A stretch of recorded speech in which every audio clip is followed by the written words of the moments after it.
Bismillahirrahmanirrahim. Assalamualaikum warahmatullahi wabarakatuh. Salam sejahtera dan salam Malaysia Madani. Yang berbahagia Datuk-Datuk, Datin-Datin, Profesor, Doktor, Wakil-Wakil Kementerian, Tuan-Tuan dan Puan-Puan, sidang hadirin yang dihormati sekalian. Kita mulakan sesi kita pada petang ini untuk diskusi yang kedua. Dalam memastikan bahawa kos sara hidup dapat ditangani dengan berkesan, individu dan isi rumah perlu mengamalkan gaya hidup mengikut kemampuan dan keupayaan bagi menampung keperluan harian. Untuk itu, tajuk ukur baju di badan sendiri dipilih sebagai tajuk diskusi kedua pada petang ini. Tanpa melengahkan masa, saya ingin berjemput ke atas pentas panel-panel kita. Panel yang pertama yang berbahagia Datuk Seri Dr. Muhammad Uzir Mahidin, Ketua Perangkawan Jabatan Perangkaan Malaysia. Panel yang kedua yang berusaha Dr. Adam bin Zubir, pakar kewangan. Panel yang ketiga Encik Syamsuddin Abdul Kadir, juga seorang pakar kewangan. Sesi ini akan dikendalikan oleh moderator Encik Said Munawar Said Mustar, pengacara dan personaliti RTM. Saya serahkan majlis kepada saudara Said Munawar Said Mustar.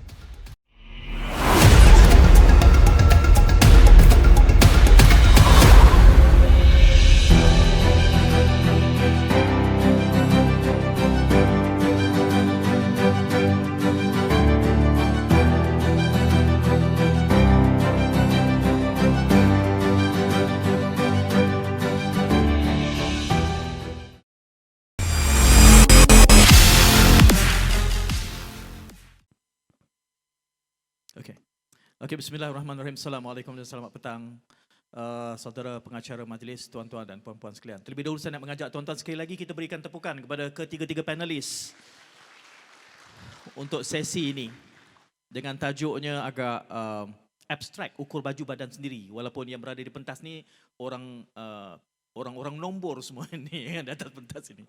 Di sebelah kiri saya tidak asing lagi, berkali-kali saya menemu bual Datuk Seri Dr. Muhammad Uzir Mahidin, Ketua Perangkawan Malaysia. Di tengah-tengah itu selalu saja kita lihat viral videonya Dr. Adam Zubir, dan di hujung sana Saudara Syamsuddin Abdul Kadir. Kedua-dua mereka, Dr. Adam dan juga Saudara Syamsuddin, adalah pakar keuangan. Syamsuddin agak akrab dengan saya kerana beberapa kali tampil di pentas. Kali pertama saya bersama dengan Dr. Adam, walaupun saya juga akrab secara dalam talian mengikuti kandungan mereka. Tuan-tuan, untuk sesi ini kita akan selesaikan pada pukul 3.30 dengan tajuk berkait tentang ukur baju di badan sendiri. Saya rasa bila kita bercakap tentang kos sara hidup ini, dalam kacamata rakyat, dia selalu menuding kepada kerajaan. Ya, rakyat selalu saja bertanyakan tentang kerajaan buat apa, mengapa harga ini tidak boleh turun. Di sisi yang lain pula, mungkin para penguatkuasa selalu saja perpleks, tertanya-tanya kenapa harga barang ni mahal, rakyat masih beli juga. Seperti macam tidak ada common sense. Jadi saya kira Skol adalah merupakan platformnya untuk cuba kita menjembatani ini, cuba menangani kesenjangan ini di antara expectation rakyat dan juga pemerhatian yang dibuat oleh pihak agensi dan juga kerajaan. Untuk tujuan perbincangan ukur baju di badan sendiri ini, ketiga-tiga panelis kita punya sehingga 3.30 petang, dan tuan-tuan juga nanti saya undang untuk berinteraksi dan bertanyakan soalan bersama ketiga-tiga panel. Saya ingin melontarkan persoalan ini kepada, saya nak mulakan dengan Datuk Seri terlebih dahulu. Kerana Datuk sebagai Ketua Perangkawan, ini bukan kali pertama saya bersama Datuk. Saya sangat teruja. Saudara Syamsuddin juga tadi menyebut, dia kata, Datuk, saya kira Dosem berjaya menimbulkan excitement kepada nombor. Sebab selalunya orang tengok nombor ini, mungkin dia akan lari. Kecuali dua orang lain yang berada di pentas inilah. Dia tengok nombor, dia semalas sikit. Mak saya selalu marah orang Kuala Lumpur. Sebab mak saya, dia singgah nak beli petai besar-besar dekat kampung saya tu. Tiba-tiba dia kata datang sebuah kereta Mercedes dari Kuala Lumpur. Mak saya tengah pilih petai, dia kata dia nak petai semua. Dia beli semua. Tu dia kata orang Kuala Lumpur ni tak pernah tanya harga. Dia kata dia marah. Kerana orang daripada Kuala Lumpur ni dia poketnya besar barangkali. Tapi dalam hal gaya hidup, saya rasa diskusi yang pertama Datuk Seri bercakap tentang gaya hidup. Ya. Oleh kerana Datuk Seri orang nombor, dan saya membayangkan Datuk Seri akan melihat trend, sikap yang diterjemahkan dalam bentuk nombor. Sejauh mana gaya hidup itu terzahir di dalam angka-angka yang Mungkin boleh Datuk Seri mulakan di situ dulu tentang nombor-nombor gaya hidup ni. Silakan Datuk Seri.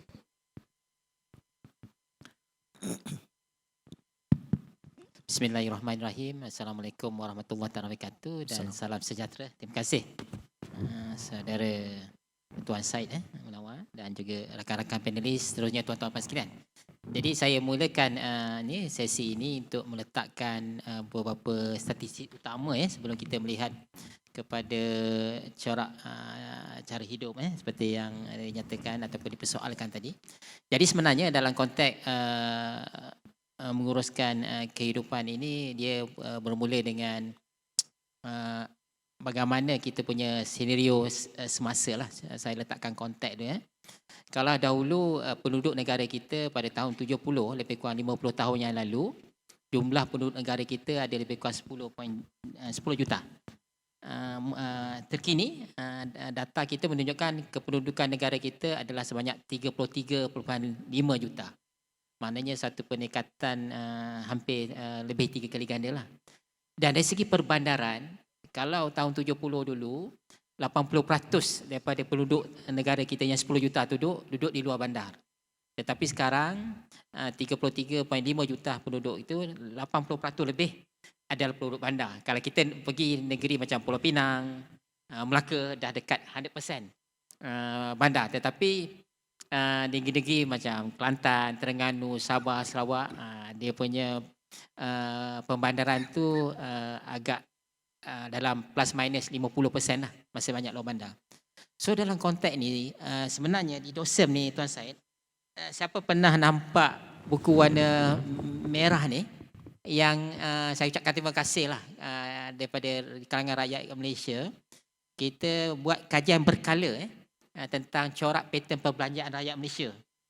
Maknanya hari-hari dia kena tulis berapa dia punya belanja anak sekolah, berapa dia beli barang, berapa spesifik lah untuk kita melihat pattern perbelanjaan rakyat Malaysia seluruh negara. Okey. Dan dapatan yang kita perolehi, kita terbitkan dalam bentuk kita panggil laporan sebih perbelanjaan isi rumah. Maknanya penerbitan ni kita keluarkan lebih kurang 2 tahun sekali lah. Okey. Jadi kepada tuan-tuan dan perempuan yang mungkin nak menyemak meneliti finding-finding ni, banyak finding yang menarik dalam pattern ataupun corak perbelanjaan inilah. Okey. Cuma yang saya nak Datuk, sampaikan, boleh saya pegangkan boleh, Datuk? Tangan kiri Datuk, minta maaf. kalau boleh saya nak sampaikan antara statistik yang menarik purata perbelanjaan Malaysia 2022 diperlukan lebih kurang 5,150 dengan saiz isi rumah lebih kurang 4 orang. Sebulan. 5,150. Tetapi kalau kita mengikut negeri, kalau kita berada di Kuala Lumpur, memerlukan RM7,823. Tetapi kalau tengok negeri yang seperti Kelantan, kepulauan yang sama, dia hanya memerlukan sebanyak RM3,506. Ya. Di Selangor 6,770, Kedah 3,765 dan juga kalau Sabah 3,342. Okey. Jadi apa yang saya nak sampaikan di peringkat awal ni berkaitan kita ukur baja mengikut saiz badan sendiri ni, terdapat paling kurang 6 faktor lah yang mempengaruhi kita punya penggunaan pendapatan kita. Okey. Pertama, harga barang itu sendiri. Ya. Yang kedua, of course, pendapatan isi rumah. Yang ketiga, corak perbelanjaan. Dan corak perbelanjaan ini pula dipengaruhi oleh ciri-ciri demografi yang dalam rumah itulah.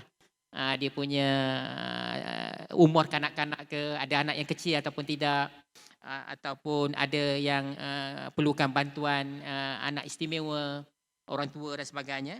Yang keempat, lokasi. Yang kelima, lokasi. Dan yang keenam, tadi saya sempat bercakap dengan ahli panel tentang sekarang ni tentang teknologi. Tentang teknologi dan juga tentang isu perfect information lah. Jadi saya melihat bagaimana menguruskan pendapatan yang akan mempengaruhi corak gaya hidup, berlaku perubahan yang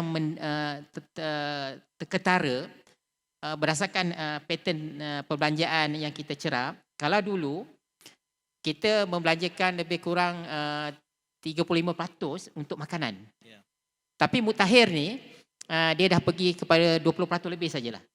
Dan makanan pula, kalau dulu kita banyak berbelanja di dalam rumah, tetapi oleh kerana kita dah begitu tinggi urbanisasi dan juga keperluan tuntutan pekerjaan dan sebagainya, makanan di luar rumah juga semakin besar.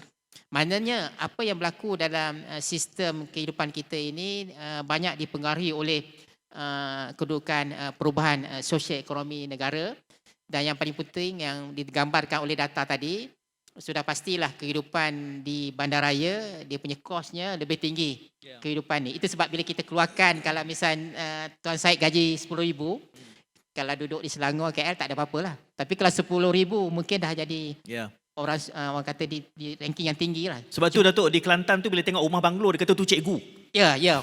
Kalau tengok rumah banglo tu mostly Cikgu, suami isteri cikgu memang rumah banglo 2 tingkat. Saya tak nak, sebenarnya kita nak cuba do away daripada menggunakan konsep B40, M40, 220 tu tak boleh pakai dah sekarang ni. Kita kena pergi bergerak kepada karakteristik isi rumah dan household tu.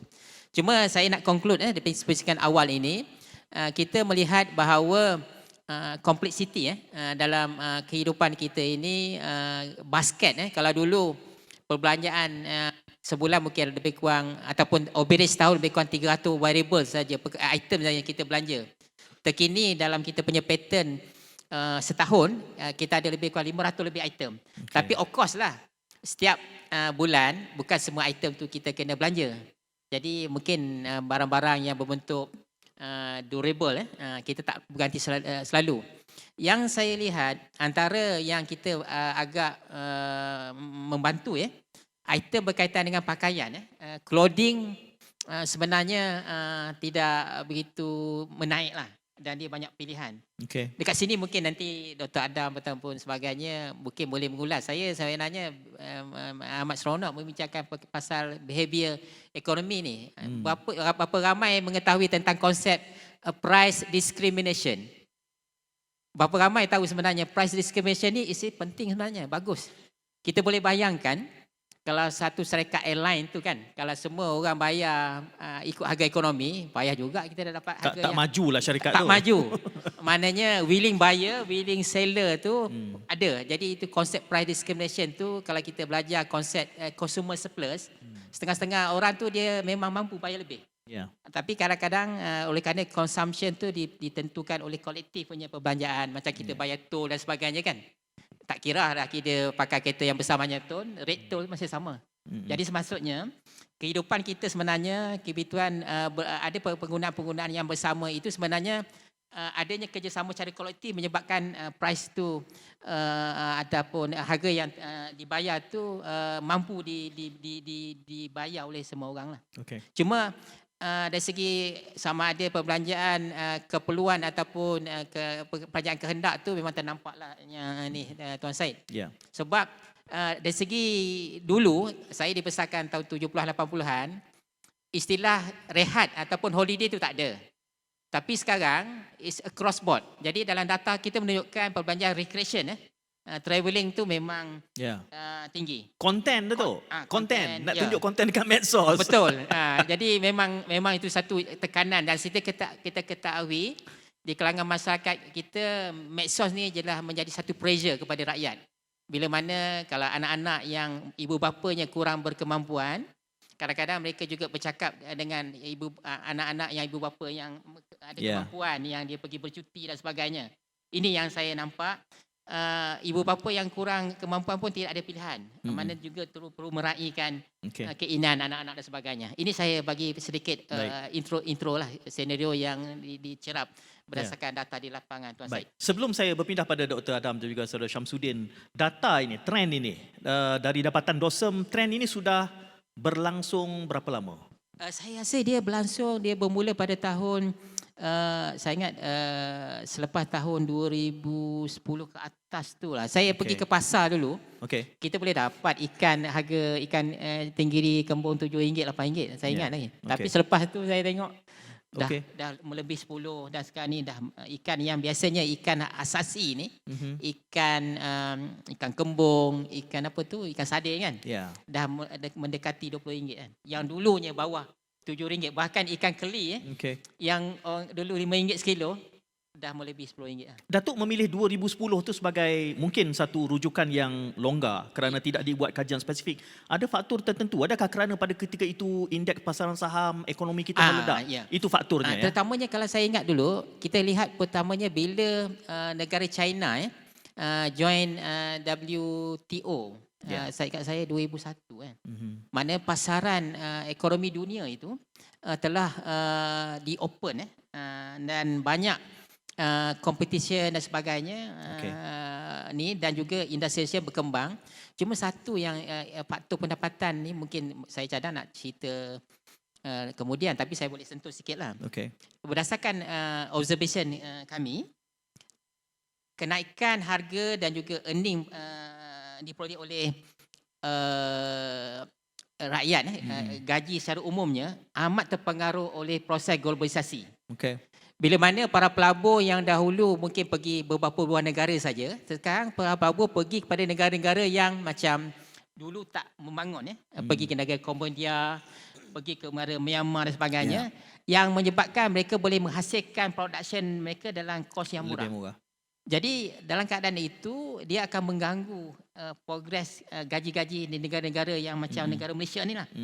Kalau tidak, kita tidak boleh stay kompetitif. Ini yang mungkin antara faktor yang saya nampak mempengaruhi depress kita punya upah, corak upah dan gaji. Ditambah pula demand ataupun perubahan dari segi keperluan kehidupan tadi. Dia bertembung. Datuk Seri, ada banyak soalan susulan saya, tapi saya tengok Dr. Adam tu mengangguk dia semakin kuat. Dia banyak nak mencelah tu. Saya tak pasti, rasa macam tak perlu beri soalan kerana data-data inilah Dr. Adam ini yang Encik Haji Syamsuddin sebut tadi, keupayaan Datuk Seri Uzir ni membuat nombor-nombor itu kelihatan seksi untuk dibincangkan. Menarik nak dengar. Menarik kan? Jadi saya nak serahkan ruang ini kepada Dr. Adam kerana saya mengikuti doktor banyak mengkritik soal sikap, membuat pemilihan, dan itu hard facts yang dikongsikan oleh Ketua Perangkawan. How do you respond to that? So bismillahirrahmanirrahim. Assalamualaikum warahmatullahi wabarakatuh. So terima kasih Datuk Seri kerana memberi pencerahan kepada data-data yang ada. Bagi pendapat saya sendiri, bila kita lihat dari segi ukur badan di baju sendiri, ukur baju di badan sendiri, memang benda ni menjadi satu perkara yang saya dan saya yakin Tuan Syamsuddin pun memperjuangkan, kan? Terutamanya di dalam media sosial saya banyak memberi pendidikan kepada masyarakat, terutamanya untuk ada satu sistem perbelanjaan yang berhemah. Sebab kebanyakan masyarakat bila saya lihat di luar sana, dan saya pun ada banyak student-student yang belajar daripada saya, mereka tak tahu kepentingan menyimpan itu. So apa yang mereka tahu, bila mereka melihat mereka mampu beli, mereka beli. Maksudnya mampu tak semestinya kena beli. Sebab apa yang mereka membeli kebanyakannya adalah kemahuan, bukannya keperluan. Sebab itu dalam bilik tadi kita sembangkan, kita perbincangkan di mana harga sesuatu barang itu naik sekalipun, orang masih lagi beli. Dan bila orang beli, bagi konteks peniaga, mereka rasa apa salahnya kan? Okey je lah. Kan? Kenapa orang cakap mahal sedangkan demand masih lagi sama? Dan saya banyak menggunakan satu analogi mudah. Dari segi kenaikan harga ni, dalam konteks saya bila nak bercerita kepada masyarakat umum misalnya, adalah bergantung kepada supply dan demand. Kan? Bila ada demand, selagi masih ada demand tapi supply makin lama makin berkurang, maka kenaikan harga itu akan menjadi. Terutamanya kita lihat kenaikan harga barang ataupun inflasi yang naik sangat-sangat tinggi apabila berlakunya wabak COVID-19 pada tahun 2020 dan 2021. Kenapa? Sebab kekurangan supply dalam market, dalam pasaran. Tapi yang interestingnya, sekarang ini walaupun ekonomi dah buka, harga tak turun-turun. Itu persoalan utamalah ataupun menjadi satu misteri. Kenapa harga tak turun? Dan dalam bilik tadi baru saya dapat tahu kenapa harga nak turun sedangkan masyarakat masih lagi mampu membeli. So ini kadang-kadang kita kena, kuasa itu bukan sahaja terletak kepada pendasar ataupun orang yang menggubal dasar dan kerajaan, tetapi kita sebagai rakyat mampu untuk membantu mengawal kenaikan harga barang itu. Sebab sebagai seorang peniaga, saya bagi contoh terbaru lah, baru-baru ni saya pergi dekat IOI. Saya biasanya datang IOI tak pernah terfikir pun nak bagi talk. Kan? First time lah ni. Sebelum ni kalau pergi IOI, pergi shopping. Atau makan. Atau makan. Sini banyak kedai-kedai makan. So bila saya pergi, saya nampak contohnya game konsol. For example kan, game konsol PS5. Siapa sini yang main PS5 ada tak? Ke semua memang tak main game Okay. So tahu kan PS5? So saya lalu lalang dekat kedai game and then saya nampak satu game konsol ni biasanya dijual pada harga 2,500 tapi tiba-tiba dijual pada harga RM2,000 saja. RM500 lagi murah. Tapi saya pun pelik, kenapa? Rupa-rupanya sebab mereka tak dapat nak menjual produk PS5 itu, orang tidak beli. Nampak tak? Bila supply ada, demand tidak ada, harga jatuh. Dan benda ini sama dengan cost of living di luar sana. And itu satu. Yang kedua, saya lihat kebanyakan behavior masyarakat kita ni bergantung kepada keadaan keluarga mereka. So macam biasanya, terutama zaman sekarang ini, anak-anak muda bila mereka membesar, macam anak-anak saya, bila saya bawa anak-anak saya pergi makan, kadang-kadang kita bawa anak kita pergi makan ke restoran mahal, tak bawa mereka ke gerai-gerai. Tapi mereka pun membesar dengan pemikiran begitu, oh kalau kita makan kat restoran, kalau kita makan mungkin makan grab food dan sebagainya. Apabila mereka besar nanti dan mereka mula bekerja, gaji yang mereka dapat tidaklah setinggi gaji mak ayah mereka yang mampu membawa mereka makan ke tempat-tempat yang mungkin harganya lebih mahal. Dan disebabkan oleh faktor itu, gaya hidup yang biasa makan di kedai, bila mereka kerja gaji mungkin RM2,000, tak mampu. Memang confirm tak mampu. Itulah yang saya lihat keadaan sekarang ini, di mana sejak daripada saya pulang ke Malaysia pada tahun 2017, saya nampak itulah menjadi satu motivasi saya untuk berkongsi kepada masyarakat kita bagaimana nak menguruskan kewangan kita dan membelanja mengikut ukur baju di badan sendiri. Sebelum saya beralih kepada Tuan Haji Syamsuddin, saya nak pegang dulu Dr. Adam kerana saya mengikuti Dr. Adam. Saya suka, saya peminat. Cuma tak nampak, saya tak pernah mengisytiharkan peminat nombor 1 lah. Adam, ya. Bila kita tajuknya ukur baju badan sendiri dan ini dianjurkan oleh kementerian, ya, saya membayangkan antara masalah di Malaysia ni bila kita bincang tentang kos sara hidup ni, dia terbelah pada dua, rakyat versus kerajaan. Kerana kacamata rakyat, dia akan tuding jaga harga barang ni kerja kerajaan.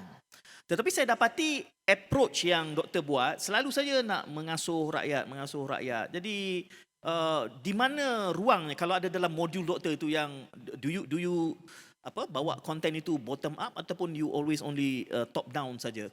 Adakah topik ini memang rakyat sentrik saja atau bagaimana?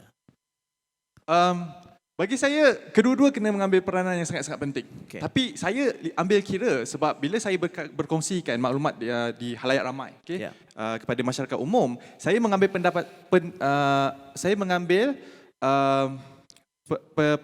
pendedahan dari segi apa yang rakyat mampu buat. Okay. Sebab kalau saya boleh. Kadang-kadang kalau kita sebagai rakyat, kita boleh, kalau kita ada volume di mana kita boleh raise it up any issue kepada kerajaan misalnya, okay? Ataupun kita ada persatuan pengguna which kita tidak ada di sini, betul?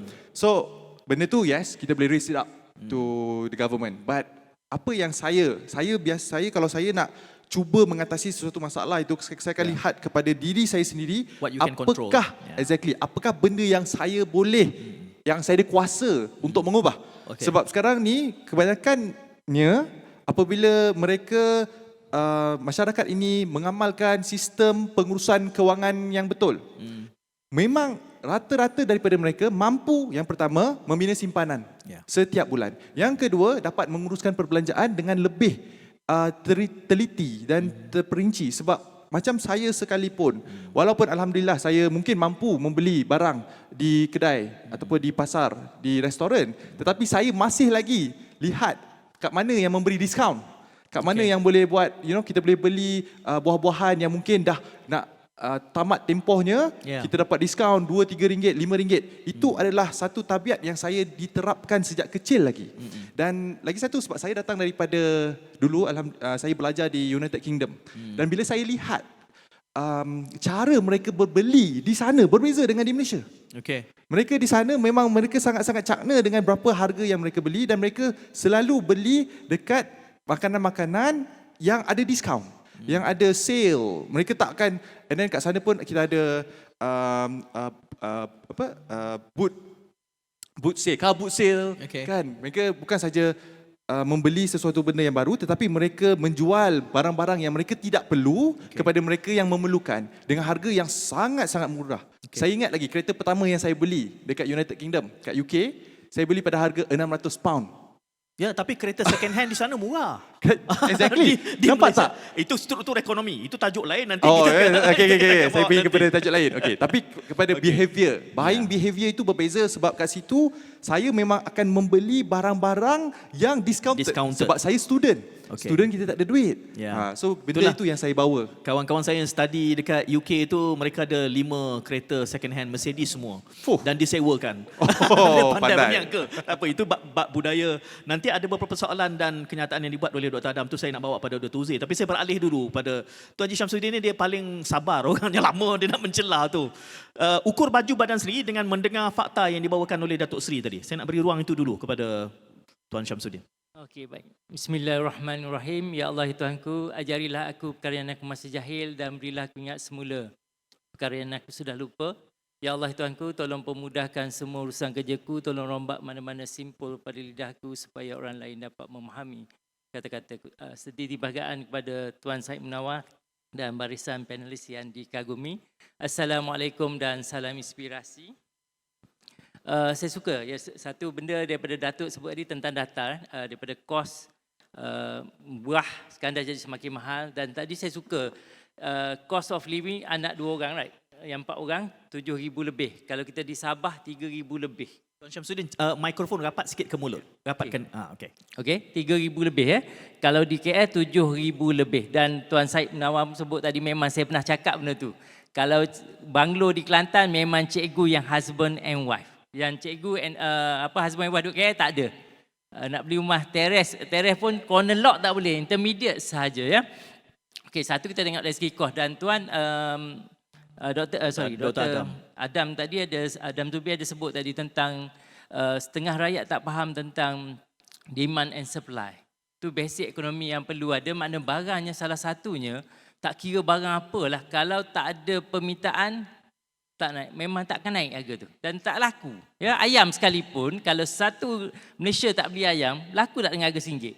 10 sen tak laku. Sebab itu kita belum ada rakyat, maksudnya kita semua ni yang sebulat hati apabila sesuatu isu ke, bila mahal kita boykot tak ada. So itu memang kita yang tentukan. Kerajaan buat harga RM40 ke RM1 ke, kalau kita kata tak nak beli, so kosong harga dia, tak laku. Demand supply ni setiap individu perlu tahu. Kena faham, memang apabila selagi ada permintaan, contoh harga rumah lah. Harga rumah semakin naik, right? Kata kenapa? Okey. Kalau bank tak bagi loan, tak bagi pembiayaan, boleh tak harga tu naik? Contoh kan dulu 20 tahun saja tak? Zaman kita 20. Sekarang dah 35 tahun. Yang tu saya tak berapa setujulah. Ya, siapa yang mengubah dasar, mohon turunkan balik paling kurang 30. Bukan sampai 35 tahun. Itu salah satu yang menyebabkan harga hartanah cepat naik. Yalah, sebab kalau buat 20 tahun ramai tak layak, right? Jadi developer takkan buat rumah yang mahal. Itu di peringkat pengubah lah. Jadi dua-dua memainkan peranan lah bagi saya. Dan dari segi kos hidup yang pertama, kita tahu inflasi. Rasa tuan-tuan pun boleh tanya mak ayah ke, saya zaman abang saya yang bukan sulung lelaki 5 sen pergi sekolah. Abang saya yang tengah sikit 30 sen, saya 50 sen. Sekarang anak kita berapa? 55 sen.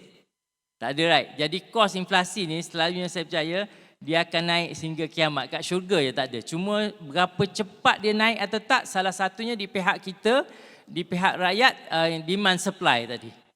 Ya, kalau kita support benda tu, memang macam Tuan Adam Zubir, Dr. Adam Zubir pun sebut tadi, PS5, right? Kalau dah tak laku, dia akan turun harga. Kita boleh tengok barang, tapi itulah sebab ramai kita tak beli, orang lain beli. Especially those yang duduk kat Johor memang stres. Sebab ingat abang saya kata beli sayur, dia minta tawar. Macam yang berlaku pada mak tuan lah, orang KL, right? Dia pergi beli sayur kat Johor, minta tawar. Tak apa, awak tak beli, sekejap lagi orang Singapura datang. Dah. Ya, sebab isu satunya isu tu. Dan apabila kita duduk KL, saya tengok saya sepanjang saya buat kursus kewangan persaraan, dah 23 tahun. Di Putrajaya dulu saya tanya, dulu 20 tahun lepas, bila saya tanya siapa yang ada ambil pembiayaan peribadi. Dalam kelas kalau 30 orang, kadang-kadang ada seorang, kadang-kadang tak ada langsung. Ada perempuan tanya, pembiayaan peribadi itu apa? Dia tak tahu pun. Tu di Putrajaya, di Putrajaya di KL dan Jawab Awam lah. Dan kalau lepas 13 tahun, makna 13 tahun lepas saya terpaksa tukar soalan.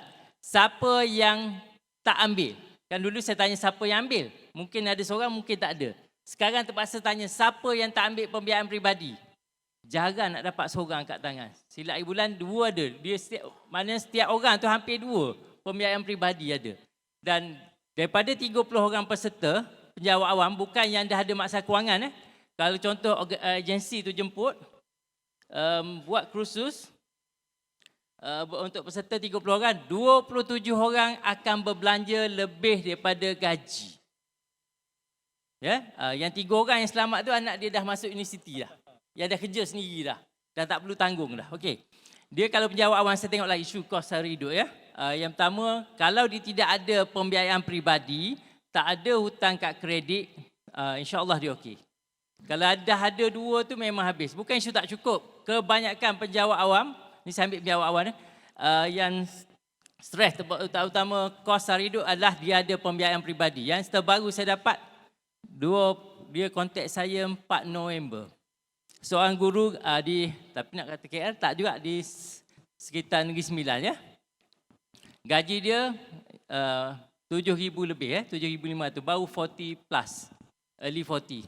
Dan suami dia 8,800 5 hari bulan, sebab saya kata macam ni lah, baca buku saya sebab dah dia tu anak banyak tak ambil ada list yang tu, cuba buat. Masa 5 hari bulan tu dia kata, "Tuan, dalam bank saya hanya tinggal RM5 je." Maksudnya yang RM15 lah. RM10 tak boleh keluar. RM5 pun mana boleh keluar, right? Tak boleh. Dia kata RM5 pada 5 November. Gaji dapat bila? Oktober. 25 Oktober. Dan saya tanya, ada pembiayaan peribadi tak? Ada. Untuk apa? Untuk bantu ni kawan keluarga nak kahwin. Lepas tu buat bisnes online. Bisnes lah. 2. Lepas dah sangkut itu dia ambil kad kredit.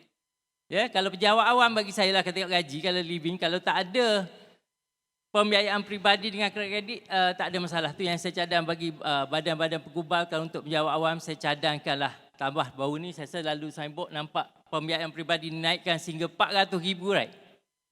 Itu tak payah tuan-tuan. Duduk kampung, duduk Kelantan yang Sabah Sarawak yang Datuk sebut tadi, cost of living rendah pun duit tak akan cukup ya. Bagi saya pembiayaan peribadi sepatutnya 3 bulan gaji saja dan bayar dalam masa 5 tahun. Kad kredit mungkin 1 bulan gaji saja. Kalau kita tak buat macam ni, sampai bila penjawab awam tak rasa nikmat hidup? Ya? Itu di antara bagi saya pengubah penduduk. Kita bukan sebab kita dah bagi gaji, yalah hilang dan sebagainya. Kalau kita tak hak yang tu, bagi gaji RM30,000. Saya ada peserta gaji RM100,000 pun. Nalilah. Yang itu swasta lah.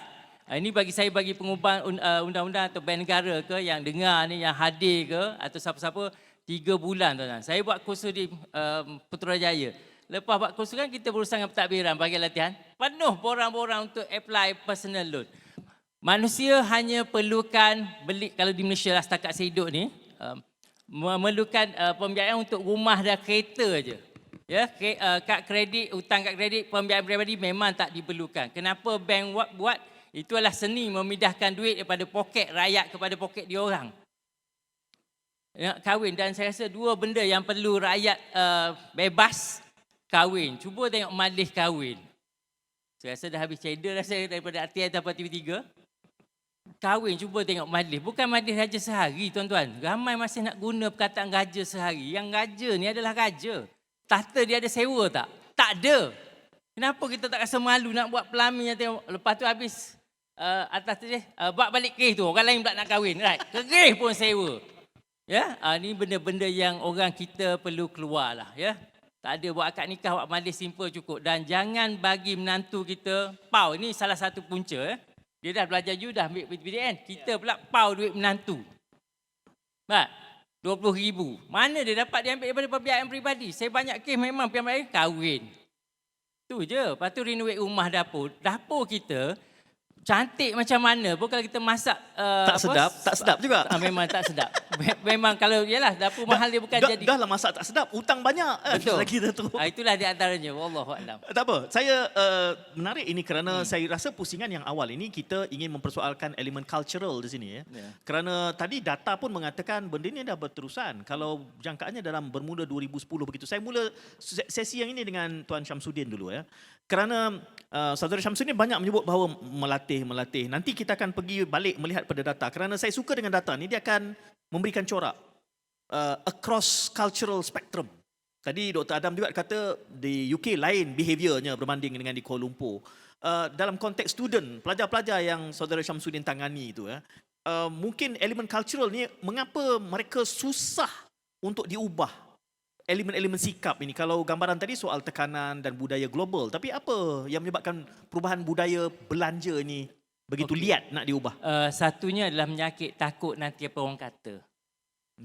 Kita pegawai yang kerani, kalau ni pejabat awal lah, tu pun swasta kerani dengan eksekutif lah. Alright. Kerani buat kahwin anak dia 5 kemah. Kita takkan nak kita kahwin 5 kemah. Kita pegawai, kita eksekutif atau kita pengarah.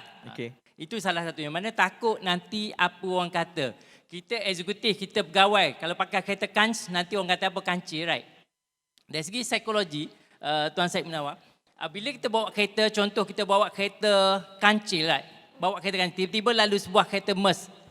Dari segi psikologi kita akan rasa, kenapa dia? Bukan aku.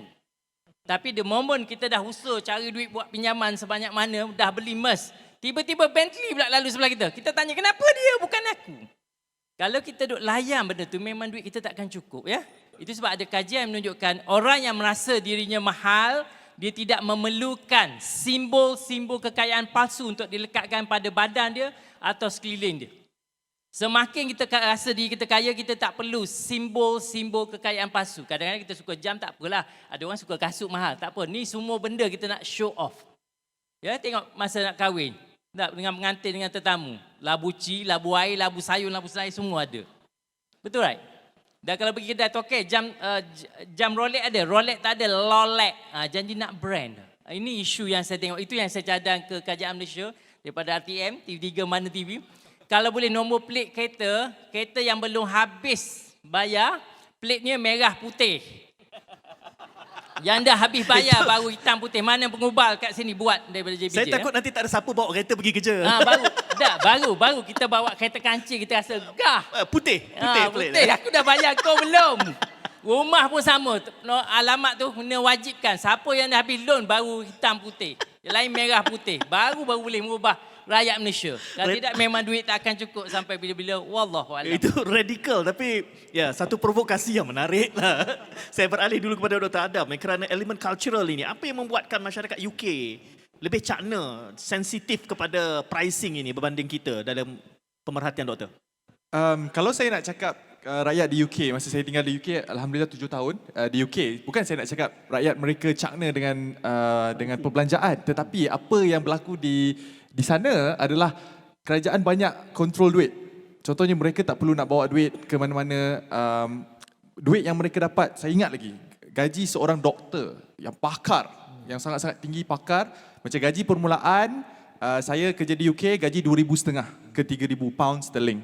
Okay, tapi gaji pakar di sana, konsultan dah belajar ataupun dah bekerja 20 tahun, 30 tahun, gaji mereka paling tinggi 7,000 pound sterling. Bayangkan kalau kat Malaysia ni 7,000, masya-Allah. Memang kan orang tak boleh nak terima. Tapi kenapa gaji mereka di situ tak ada jurang antara gaji itu tak tinggi? Sebab itu kebanyakan masyarakat kita yang pergi di UK, contohnya macam kawan-kawan saya pun yang belajar di UK, kadang-kadang mereka ni buat part time, kerja jadi cleaner je.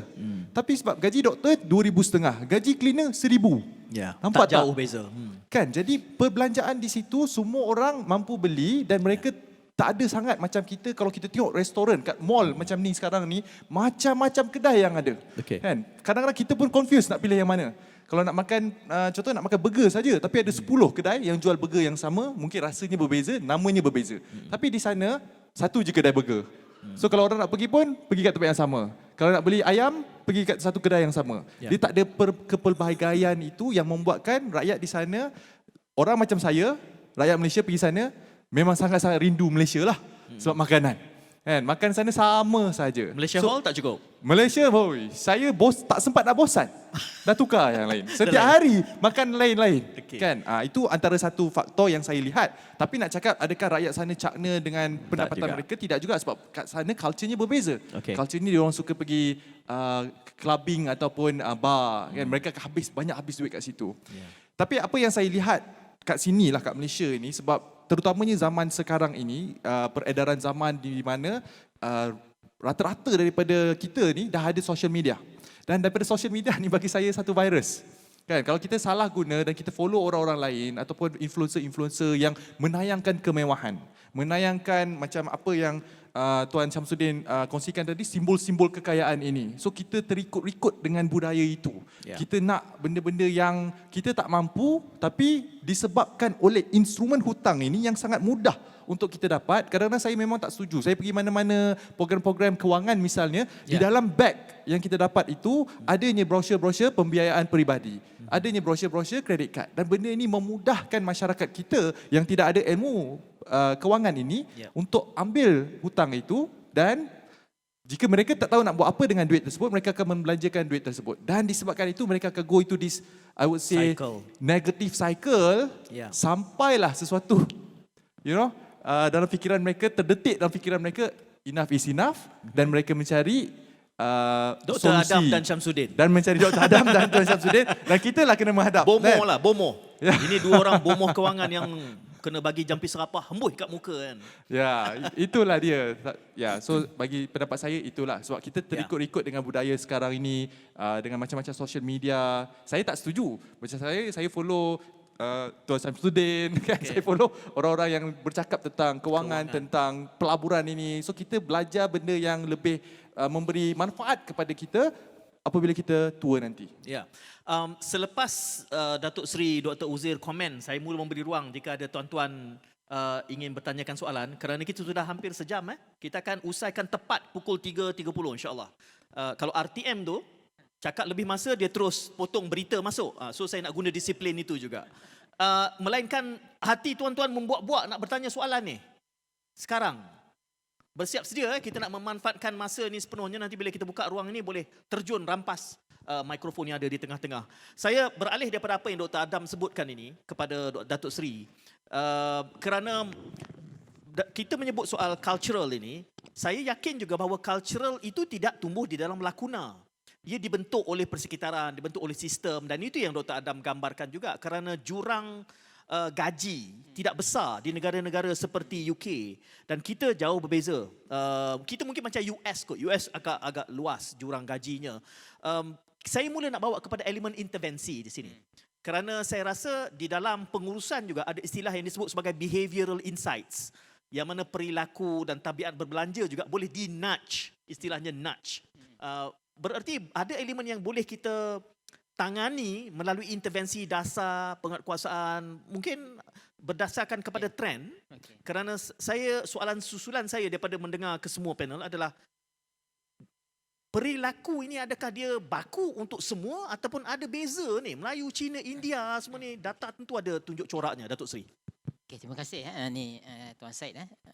Saya akan menceritakan apa yang ditanya tadi, tapi saya nak melihat juga beberapa perkara insight daripada data.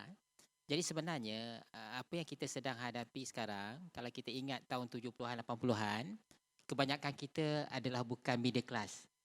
Kalau saya tanya kat sini, kita adalah anak kelahiran, bukan kelahiran daripada middle class.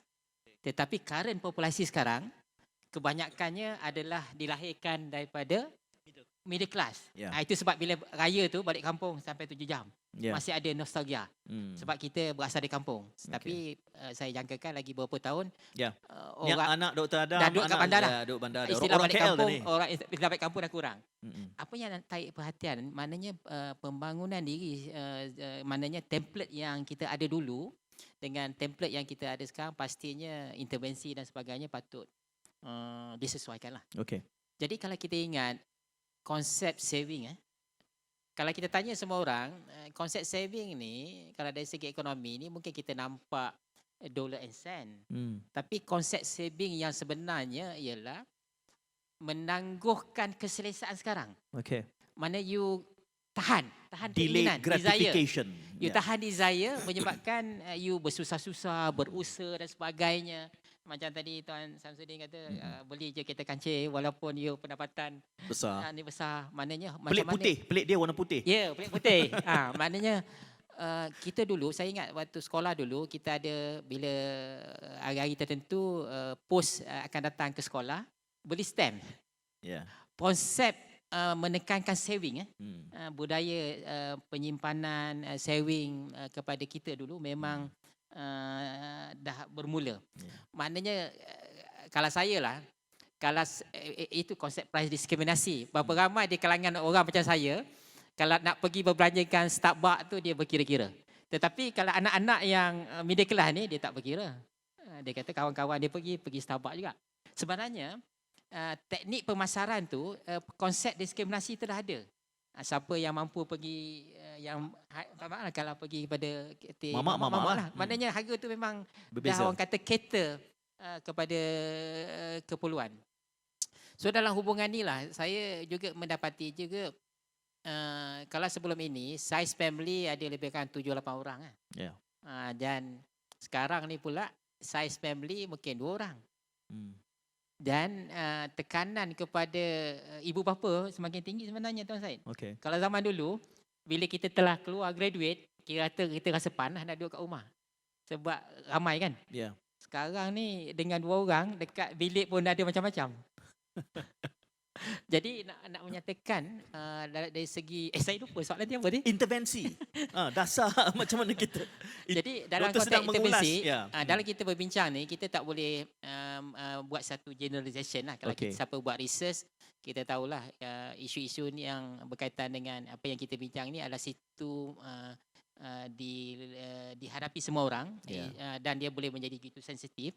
Jika kita tidak pandai partitionkan dia punya data tu. Okay. Contoh kalau seseorang itu adalah orang yang mempunyai pendapatan tetap, iaitu bergaji, ada payroll. So kita ada 16 juta tenaga buruh. Jadi kita dapati yang ada lebih kurang 3 juta. Ia tidak ada satu pendapatan yang tetap. Yang mana mereka tidak ada majikan lah. Dan dia ada kerja, ada gaji. Dari segi intervensi itu saya dapati yang agak vulnerable dan juga perlukan satu pengurusan kewangan yang baik, perlu ditekankan di kalangan mereka yang bekerja di sektor informal tadilah, sektor gig dan sebagainya. Dan di kalangan rakyat kita ni boleh saya katakan antara satu kelebihan negara kita adalah ekonomi opportunity tu luas. Itu sebab kita boleh, kalau siapa yang rajin, dia boleh buat 2-3 kerja. Jadi pressure kepada yang kita nampak ni yang menyebabkan tadi kita jangan tersilap Isunya sekarang kenapa barang mahal masih ada pembeli. Sebenarnya demand tu terus ada sebab adanya rakyat Malaysia yang sebenarnya dia tak ada keupayaan tapi dia bersusah payah kerana dia buat 2-3 kerja. Okay. Untuk dia live to the level Up yang to the standard. Jadi mereka bekerja lebih pada pagi, petang, malam. Ini yang kita bimbang juga dari segi future. Maknanya kalau kita lihat daripada data, satu minggu rakyat kita bekerja lebih daripada 45 jam on average. Setengah negara maju, dia punya well-being, dia bekerja dalam 40 jam saja ataupun kurang. Jadi, kita 45. 45 Mana jam. 5 jam lebih. Begitu tinggi. Adalah sektor-sektor tertentu yang agak lebih tinggi. So dalam hubungan ini saya rasa dari segi intervensinya kepada terutamanya pekerja-kerja yang tidak ada pendapatan tetap yang sukar ia perlu mampulah macam konsep menguruskan kewangan tadi.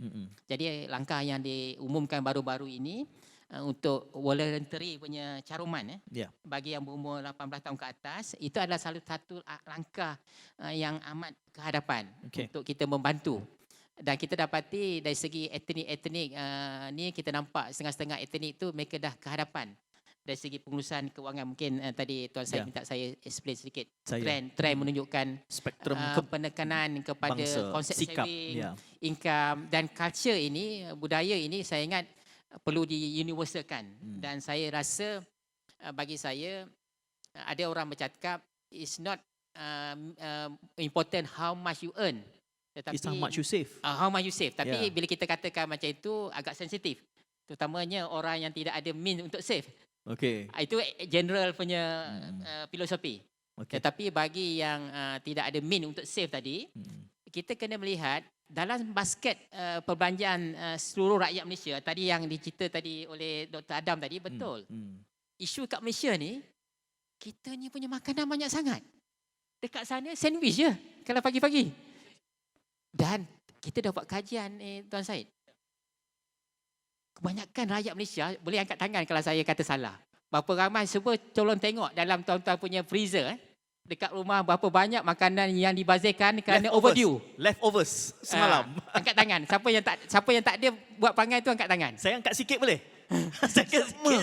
Dr. Dan Adam sebenarnya angkat kita tangan. ada data negeri mana paling banyak pun ada. Apa negara mana? Tak boleh Negeri mana paling tak banyak? boleh release lagi Oh, lah. belum rasmi Tapi ya. antara punca pembaziran yang paling banyak ialah tarik makanan yang luput tarik. Luput tarik. Dan ini yang kalau saya, tuan-tuan biasa tak pergi pasar raya, bagaimana pasar raya ni capitalize behavior pengguna. Kalau kita bawa kanak-kanak kan, susunan barang-barang makanan kanak-kanak ni High akan level. satu level High dengan level, ni. ya. Kemudian barang-barang yang kita tak perlu beli, bila kita jarang-jarang dapat tetapi dibagi diskaun sampai 30%, kita beli. Dan sebenarnya itu akan mengecilkan kemampuan keuangan kita. Sebenarnya kita tak perlu beli tetapi kita telah sebabkan diskaun kata 30%. Ini yang mengganggu kadang-kadang kalau tidak ada tabik urus keuangan yang baik. Jadi sebenarnya macam saya bersetuju dengan kedua-dua panel tadi. Di peringkat kerajaan kita boleh buat intervensi, tetapi di peringkat kita sebagai pengguna penting. Cuma saya melihatlah di negara maju ni barang-barang yang asasi, barang-barang yang memang semua orang guna tu, kita kena ada polisi bagi memastikan bekalan, supply dan sebagainya stabil. Isu itu sebab sedang ditangani oleh kerajaan. Isu food security. Dan food security ni biasanya sepatutnya tidak dipengaruhi oleh skala income. Maknanya benda yang asasi. Asasi harus kita semua kena jaga accessible, supaya ya. dia punya threshold harga itu. Ini yang kita sedang berusaha untuk kita meningkatkan production dan mengurangkan kebocoran dalam kita punya ekonomi yang kadang-kadang kita dapati bila kita pelancong banyak masuk dalam negara pun kadang-kadang no point juga jika bila dia shopping barang yang kita import daripada luar negara. Mana kita kena perbanyakkan barang brand-brand dalam negara kita. Dan akhirnya dia akan membantu jugalah yang 3 juta orang SME dan juga informal sector tadi, Tuan Syed. Dia pergi umrah, dia beli serban made in China. Ya? Itu asal masalahnya.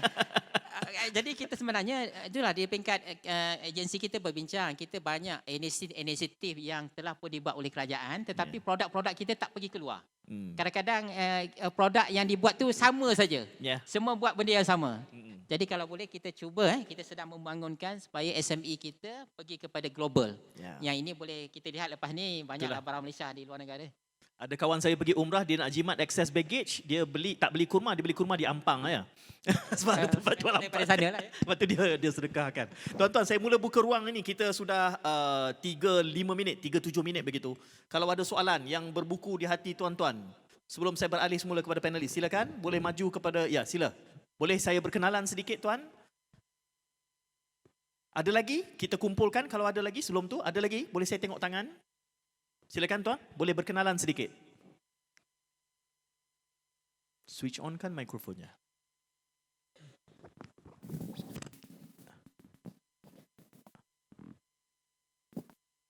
Cuba. Ada lagi mikrofon di depan ini kalau tuan tidak keberatan untuk bergerak ke sini. Boleh bantu? MC juga boleh menawarkan mikrofonnya. Ada lagi sementara itu, silakan. Boleh saya tengok tangan kalau ada yang ingin bertanya, ingin mencelah. Silakan tuan, boleh saya berkenalan. MC punya pun tidak berfungsi. Saya boleh turun? MC punya okey? Okey.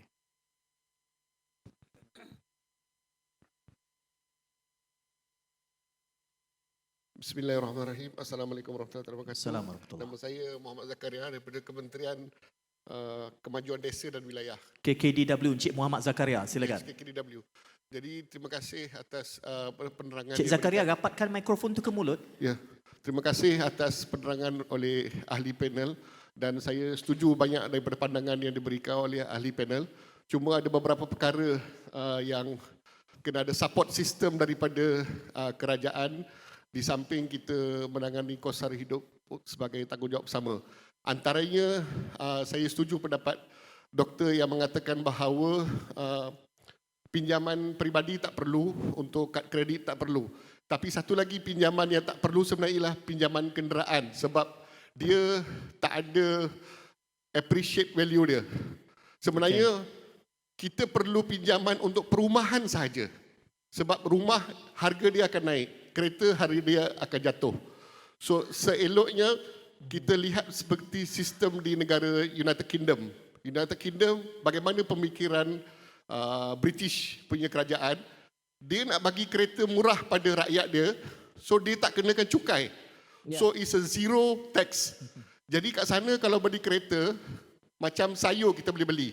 Saya beli kereta dekat UK, Volkswagen Polo, 300 pound. Ya. Duit kita baru kali 5, 3 kali 5, 1,500. Jadi saya tak berhutang. Jadi apa yang berlaku kat sana, dia floatkan harga minyak. Jadi minyak RM7 1 liter. Kita kat sini kita bagi subsidi minyak. Lepas tu kita marah orang. Kita kata, oh orang kaya pula banyak guna. Lepas tu kita nak subsidi bersada. Why not kita floatkan harga minyak, kurangkan cukai kereta. Jadi rakyat tak terbeban dengan cukai tersebut. Dan kat UK, insurans mahal. Kat sini kita insurans pun mahal juga sama di ikut kawasan dan dia paksa sama ada kita accident ke tak accident kena beli insurans. Kat UK dulu selagi kita tak ada kita tak ada melibatkan apa-apa kalau kita tak renew pun tak apa. Tapi sekarang undang-undang dah berubah. So satu ialah cara dia ialah floatkan harga minyak, kurangkan harga cukai supaya kita tak berhutang lagi segi kereta. Kedua, dari segi perumahan, bank di Malaysia charge maksimum 35 tahun sekarang ataupun 30 tahun. Kalau kita beri rumah, definasi rumah, harga rumah mampu milik di Malaysia ialah rumah berharga 300,000. 300,000 di Malaysia ialah rumah strata ataupun apartment size 750. 35 tahun kalau kita pinjam, kita kena bayar 1 dengan 4% interest.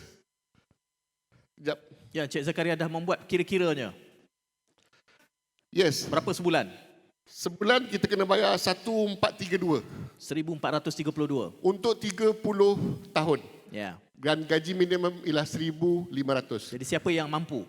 Jadi tak ada siapa yang mampu. Kita tinggal berapa ringgit je nak makan. Saya. Jadi bank pula dia charge 1,432 yang mana 31% ialah principal dan 70% ialah interest sahaja. Baik. Yang mana daripada harga 1,432 tu bulanan ialah 488 ialah principal saja. Ya. Interest 988. Cik Dan Zakaria. selama 17 tahun kalau kita Ya. hutang 30 tahun, paling kurang pun 15 tahun kita akan bayar interest saja. Jadi bank tak nak kita bayar early settlement sebab dia tahu kita kalau bayar interest saja, dia letak upfront interest tu. Jadi bila kita nak bayar, principal masih ada. Jadi akhirnya bila kita minta kita buat early settlement, hutang tu masih banyak. Saya. Okey, Cik Zakaria. Points taken. Jadi itu Soalannya Soalannya maksud dia supaya ada polisi kerajaan dasar. supaya Baik. dibantu supaya perumahan kita boleh buat macam kereta Alphard. Kereta Alphard kita beli harga 200,000 tapi boleh bayar 9 tahun. Okey. Kenapa terima rumah kasih. tak boleh buat macam tu? So Ya. bank kat Malaysia ni buat billions of money sebab dia nak paksa orang berhutang dan dia ambil hasil keringat peluh kita selama 30 tahun dan disuka kita berhutang. Baik. Okey, Cik Zakaria. Terima kasih. Saya sangat setuju bila kita bercakap kos ada penyokong Cik Zakaria ni. Saya sangat bersetuju kerana banyak situ yang boleh kita buat celahan. Misalnya di Amsterdam, pemilikan rumah rendah sebab budaya menyewa sepanjang hayat. Jadi kerana itu harga properti tak tinggi kerana semua orang menyewa. Jadi sebenarnya bila kita approach kos sara hidup ini, dia ada kaitan dengan polisi ekonomi. Cumanya mungkin pentasnya kita perlu lebih besar untuk kita membahaskan. Saya rasa reform yang cuba dibawa oleh kerajaan inilah yang cuba diperkenalkan. Gaji progresif, NIP, National Industrial Master Plan, NIMP, NETR, ini semua inisiatif reform. Kerana saya memperdebatkan dulu bersama Menteri Mukhris, saya mempersoalkan dasar otomotif. Kenapa harga proton di Malaysia lebih mahal daripada proton yang sama dijual di UK? Maka saya menghujah kepada ketika itu, ini 20 tahun dulu, saya kata bererti yang terbeban dengan dasar ini adalah middle class di Malaysia. Ya, itu semua dasar-dasar yang kita establish. Saya kira kerana itu kita mengharapkan, dan saya rasa ini antara kecerdasan yang sepatutnya kena ada dalam kalangan rakyat supaya hal-hal sebegini dibawa oleh ahli parlimen kita dalam parlimen dan memperdebatkan, bukan hanya membincangkan tentang bahasa ketimbang ataupun mahakaya. Dia perlu jauh lebih dalam daripada sekadar benda yang remeh-temeh dan picisan. But we deserve the leader that we choose, dan itulah leader yang telah kita pilih. Maka bagi saya, mujahadah saya adalah mencerdaskan rakyat. Saya berikan ruang lagi dua dah, nak kena provoke sikit, angkat dua tangan. Sila. Tidak ada perebutan mikrofon di sini.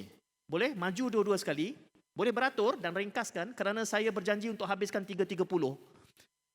Kita ada 15 minit. Ngam. Berkenalan sikit, Cik Puan. Okey, bismillahirrahmanirrahim. Itu bertanya soalan juga ke? Assalamualaikum. Ini sebentar. Yang semua berdiri ini ingin bertanya soalan. Saya okey, 1, 2, 3 saja ya. 1, 2, 3 saja, okey. 3 ni saja, silakan.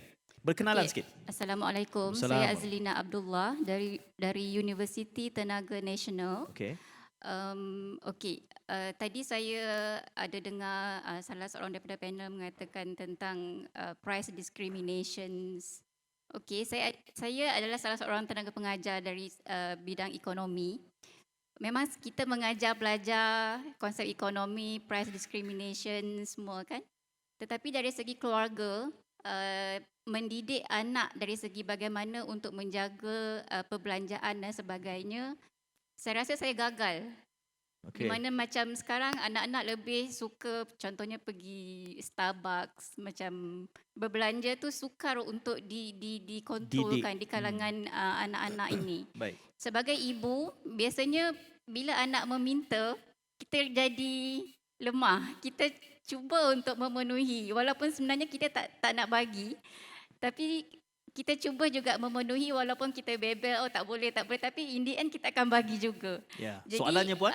Kalau boleh, salah seorang panel berikan cadangan bagaimana untuk kita memberi kesedaran dari peringkat kecil lagi kepada anak-anak kita, dan juga mungkin dari segi pendidikan, dari segi polisi, mungkin perlu dipergiatkan lagi pada cadangan saya untuk di peringkat awal lagi perlu diberi pendedahan daripada dari segi cost of living ini. Baik. Terima kasih Puan Mazlina. Ada dua bapa misali yang saya kenal di atas ini, Dr. Uzair dan juga Saudara Syamsuddin. Dr. Adam saya tak tahu, saya belum tengok lagi.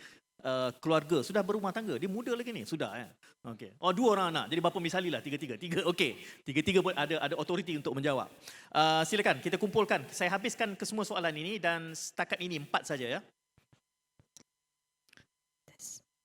Okay, Assalamualaikum warahmatullahi wabarakatuh dan salam sejahtera. Saya Nuraini Ismail, sama juga daripada Universiti Tenaga Nasional, Uniten. Okey, soalan saya mudah. Bagaimanakah sekiranya pendapatan adalah kurang daripada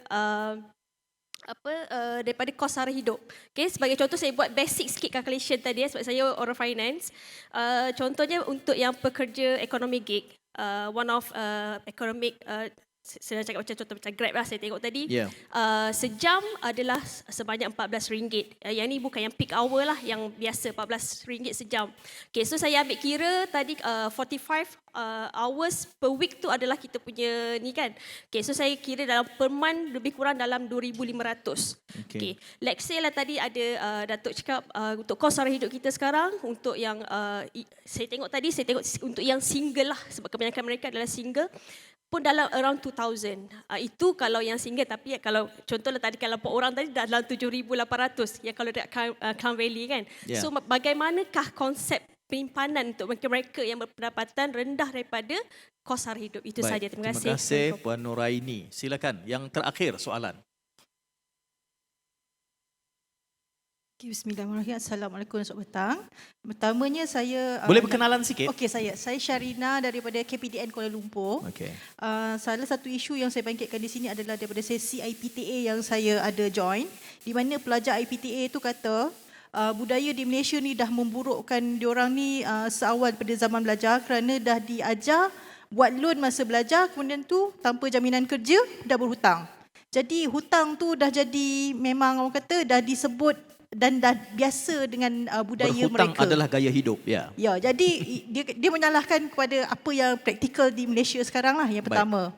Yang kedua adalah tentang gaya hidup semasa sekarang, especially lepas COVID, kita lihat kita ni senang sangat buat payment transaksi online. Sedar-sedar tiap-tiap hari berapa transaksi tak sedar dah beratus beribu habis rupanya. Lepas tu Shopee lah ni. segala-galanya lah. Okay. Jadi di situ sebenarnya dia create satu budaya yang tak baik, tetapi ia adalah untuk ekonomi.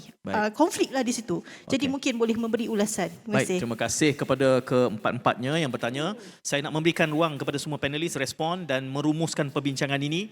Berarti kita ada sekitar 4 minit setiap seorang. Saya nak mulakan dengan Tuan Syamsuddin dahulu. Silakan, respon dan merumuskan. Memberikan key takeaways kepada audiens kita yang juga menonton secara dalam talian. 4 minit, silakan. Okey, baik. Bismillah. Okey, yang pertama tadi yang untuk anak, sebenarnya kalau kita bawa tempat yang dah mewah, ke anak dia tak akan belajar tentang nilai duit, ya. Kalau boleh, dia nak makan boleh, bagi upah. Ya, contoh simple, boleh buat satu benda kat rumah, ya. Okey, ada bagi shampoo kat bilik toilet dia orang. Kalau anak kita yang skor rendah, yes, shampoo tu tahan lama mana kalau kita bagi shampoo? Yang kalau kita pakai boleh tahan sebulan, anak kita sampai sebulan tak? Seminggu. Okey, lepas ni tak ada, bagi kerja. Buang sampah, bagi duit. Macam anak saya dulu, skor rendah, saya bagi dia upah. Dia orang beli shampoo sendiri. Shampoo yang kecil tu, yang beli yang besar sebulan tak sampai, seminggu je habis. Beli yang kecil sebulan boleh sampai. Boleh bertahan. Ajar dia erti nilai duit, ya. Okey. Dan kalau kita dan satu kena ingat, anak akan memancing emosi parent. Faham? Kalau kita bawa dia pergi pasar raya, dia minta barang tak boleh, dia akan sandar kat dinding. Tak. Tak boleh lagi, dia akan berguling-guling ke menangis. Itu sebenarnya kita jangan. The moment set dekat rumah, nak ikut boleh. Hari ni tak boleh beli. Ikut boleh ke pasar raya, tak boleh beli. Beli yang dah senarai je. Dia nak tulis yang senarai. Sebab mak nak ikut bajet mak. Dan kalau boleh, kalau kita betul duit tak cukup, suruh anak kita kira. Okey, tolong kira ayah punya bil elektrik berapa, biar dia kira semua. Anak saya pernah berkata bila saya suruh kira, ayah nanti besar saya bayar balik. Banyaknya kos ayah bulanan. Tak, kita tak tunjuk sebab kita hidup macam Datuk sebut tadi. Middle kita kat class. kampung kan boleh nampak kesusahan. Kita kerja ni, anak tengok kerja dalam aircon. Pakai blazer kot. Pakai blazer, ya betul. Tak ada kesusahan. Kata susah apa, penat apa. Yeah. Tak nampak. Kita kena ada benda yang anak kita boleh tengok yang penat. Ya, buat kat rumah. Jadi itu salah satu untuk kita tunjukkan. Dan jangan ajar kemewahan. Masuk pasar raya kena set. Macam saya, yalah sekarang ni kita tengah boycott Nestle, right? Yeah. Contoh, saya Nestle dengan wall je aiskrim. Masuk pasar raya. Kan ada aiskrim nama apa? Das tu. Das. Häagen-Dazs. Kan semua boleh sebut. Itu yang boleh makan. Saya tak. Duit banyak mana pun saya takkan. Dalam pasar raya, ada barang untuk gaji B40 ke M40. Maksudnya ada semua. Jutawan ada. Jadi kita kena pilih sendiri barang apa. Untuk anak-anak pun walaupun mampu, no. Kalau tidak memang tak cukup duit. Ya. Itu yang di antara kita takkan cukup duit. Okey, yang kerja macam e-hailing tadi. Kalau e-hailing kita nak kerja sampai tubuh tak? Ada tak dana persaraan? Yang itu kena fikir, ya. Sebelum kita berkahwin, bagi saya sebab banyak anak muda habis duit simpan untuk majlis kahwin yang 4 jam tu atau 1 jam. Ini yang banyak salah bagi saya. Rumah memanglah patut beli awal. Ya, paling beli sekali nak beli hartanah memang kena beli paling awal. Ni saya jawab yang soalan. Saya ada seminit. Ya, rumah beli awal sebab kajian menunjukkan harga kos hartanah sehari di Malaysia naik secara purata RM100. Sebulan RM3,000. Setahun RM36,500. Lagi lambat kita beli, lagi lambatlah. Jadi anak muda jangan fokus simpan duit untuk kahwin. Kahwin cari bapak mentua, mak mentua yang Kaya. tak letak wang hantaran. Ya. Ya? Boleh keluarkan iklan tu. Jangan letak. Maksudnya kalau dia tayar seberapa yang mampu dia ikhlas, baru kita ambil anak dia. Kalau tidak, banyak lagi anak wanita lain Jual kat luar mahal. sana. Saya dah tulis 2 buku ya. Anak nak kahwin, mak yang panas. Baca buku Tuan tu. Haji Syamsuddin pergi meminang pakai plate warna putih kereta. InsyaAllah saya akan buat majlis reception saya yang paling sempoi sekali. Iaitu pakai... Majlis Tuan Haji. Saya Sekali dah kahwin lagi. tapi isteri saya meninggal.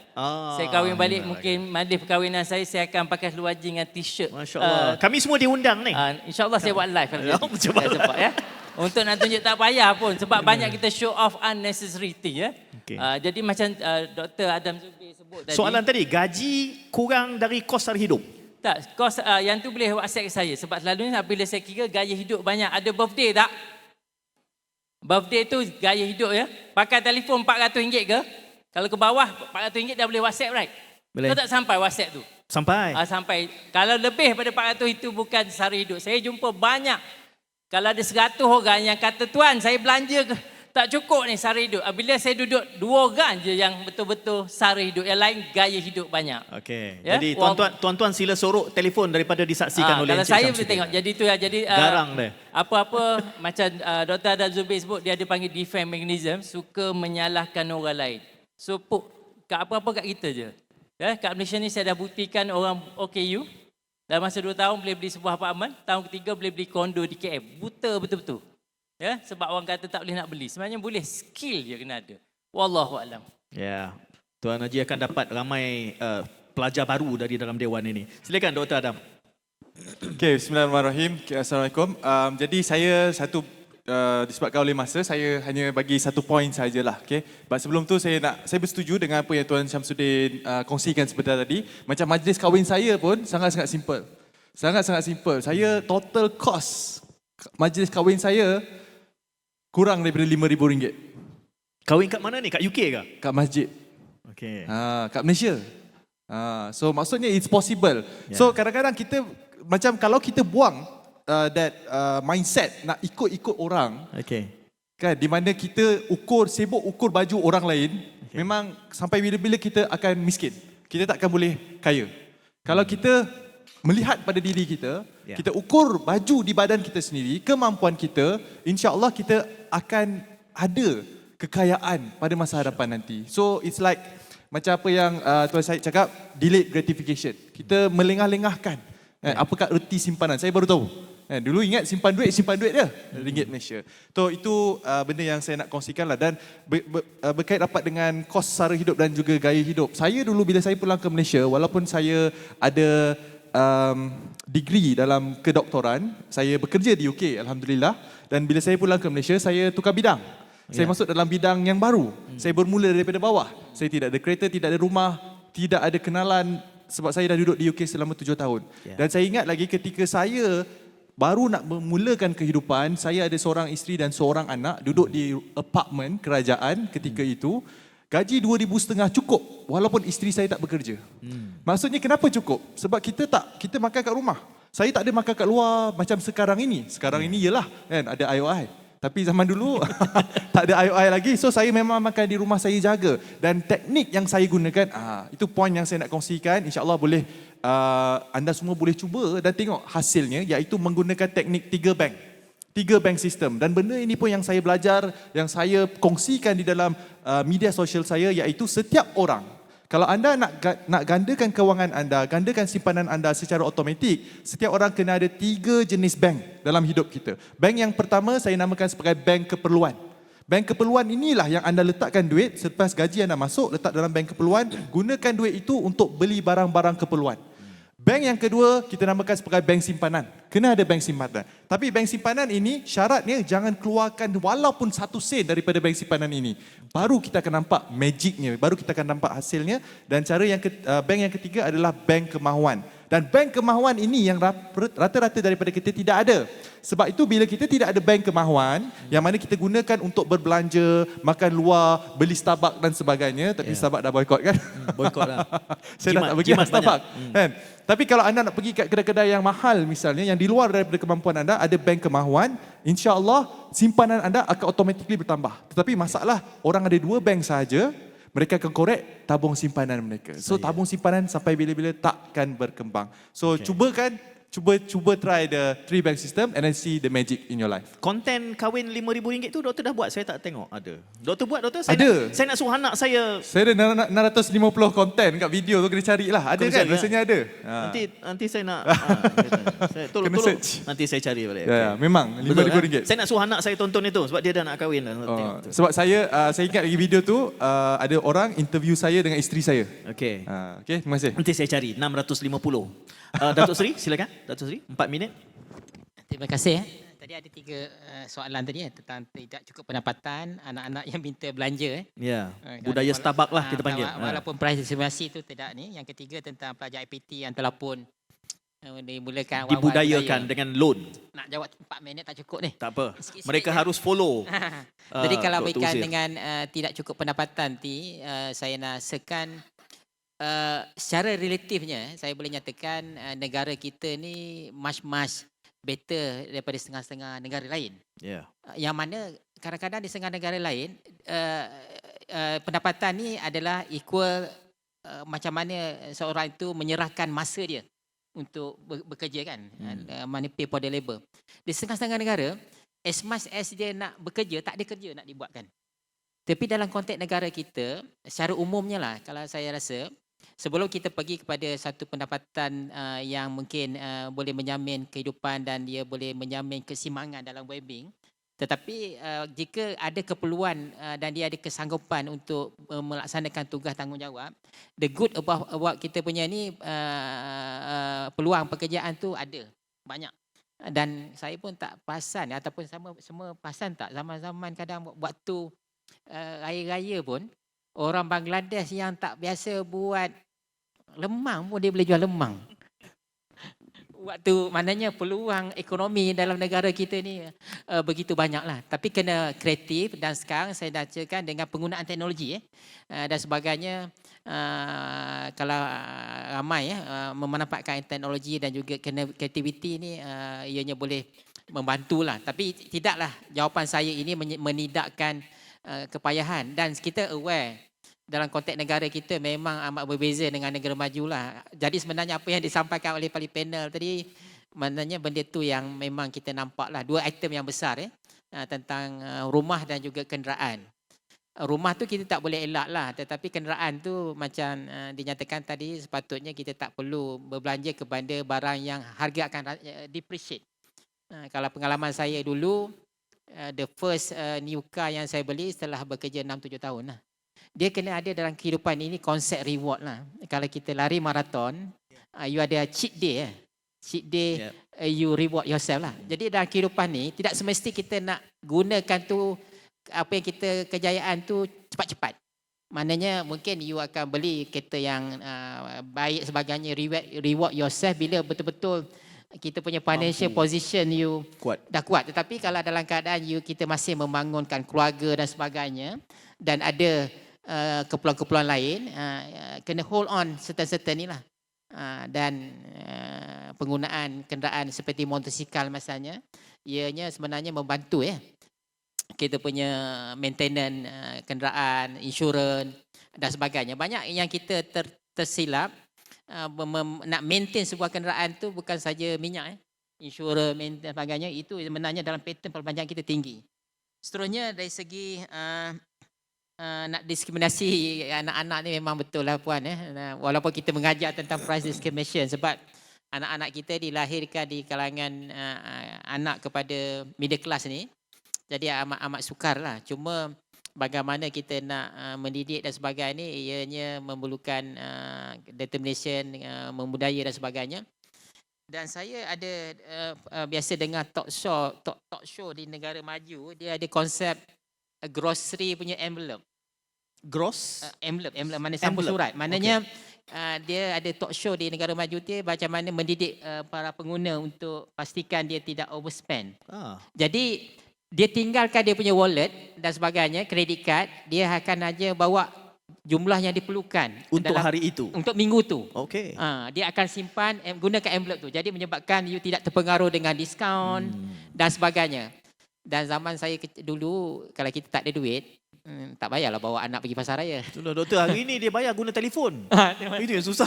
Ini yang masalah zaman dulu. Itulah dia punya suasana itu telah berubah dan very challenges. Yeah. Dan dari segi pelajar-pelajar IPT ni memang kita aware lah. Kalau dulu jarang kita buat loan untuk belajar, tetapi is unavoidable. Tapi perkara-perkara ini kita perlu melihat kalau kita boleh, sebenarnya peluang-peluang untuk sukses maknanya driven by keupayaan seseorang itu menyebabkan loan tu boleh di-convert jadi beasiswa dan sebagainya. Dan sebenarnya di peringkat dunia, siapa yang bersungguh-sungguh dalam banyak bidang, sebenarnya peluang untuk dapatkan grant dan sebagainya banyak. Tapi kena tunjukkan excellent dalam pendidikan, tanpa menidakkan bahawa ada juga yang tidak ada kemampuan yang sama. Dan saya akan rumuskan sedikit tentang perbincangan kita pada petang ni. Saya minta jugalah kita sama-sama kita tolong bantu cek lah. Adakah kita rasa satu kejayaan tak kalau kita makan sesuatu makanan tu, pastikan kita punya plate tu kosong. Berapa ramai di kalangan kita tidak berkira, tidak merasa bersalah membiarkan makanan membazir dalam kita punya plate. Ini antara faktor-faktor yang saya rasa lah dari segi nilai keberkatan, nilai kecukupan itu juga perlu diterjemahkan untuk kita kurangkan pembaziran tadilah. Jadi kita jangan terjebak kadang-kadang terlalu membeli atas talian barang yang diskaun murah dan sebagainya, lepas itu kita beli dan akhirnya kita tidak menggunakan lah. Jadi yang satu lagi dari segi peranan kita melihat harga di setengah-setengah tempat tu convenience store kan. Jadi kalau kita tahu kita nak travel jauh kan, dan kalau kita stop dekat tepi dekat convenience store tu, kebanyakannya harganya akan lebih tinggi lah, lebih kurang 5 hingga 10% daripada kalau kita beli in pukal.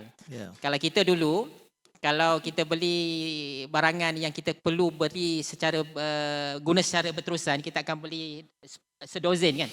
Banyak, dan dia punya average harga jauh lebih murah. Tapi itulah kalau orang yang kalkulatif ni, benda-benda macam ini ditekankan, itu konsep consumerism lah. Yang saya rasa sesama kita perlu tingkatkan, dan ianya akan memberi impak yang berterusan. Terima kasih. Ya, Datuk Seri. Antara tips kalau bercakap soal membina budaya ni, saya selalu diajar tips. Dia kata kalau pergi shopping, pastikan seluruh keluarga yang keluar shopping tu keluar dan makan tengah hari dulu di rumah supaya dia keluar kenyang. Jadi dia tak makan dekat IOICT, Dr. Adam. Itu antara trik lah. Semudah mengosongkan pinggan. Saya mengingatkan saya bahawa pembaziran meningkat sebanyak 30% setiap kali Ramadan. Itu adalah satu paradoks yang sepatutnya membuat kita rasa terpukul. Lagi Ramadan, lagi tinggi pembaziran. Termasuklah mereka yang berbondong-bondong datang membantu gelandangan, yang kemudian gelandangan kata, minta maaf, cukup, saya sudah dapat 5. Saya selalu kritik tentang penyelarasan. Tak apalah, saya kira banyak manfaat kita dapat daripada ini, dan mengingatkan saya bahawa khairun nas anfa'uhum linnas. Saya bayangkan ramai daripada kita, termasuk yang menonton ini, akan mula mencari, kalau belum follow, akan follow. Ketiga-tiganya termasuk Datuk Seri. Ada TikTok, saya tak ikut Datuk Seri punya TikTok. Tapi sekurang-kurangnya saya kira betul seperti yang Saudara Syamsuddin sebutkan, Datuk Seri Uzair berjaya untuk mengangkat menariknya nombor sebagai ketua perangkawan. Tuan-tuan, ayuh sama-sama kita berikan tepukan kepada ketiga-tiga panelis kita. Dan saya juga mohon maaf kerana saya telah mengambil saya kira 4 minit daripada konsesi masa yang diberikan. Aku lu qauli hadza. Astaghfirullahalazim li wa lakum. Assalamualaikum warahmatullahi wabarakatuh.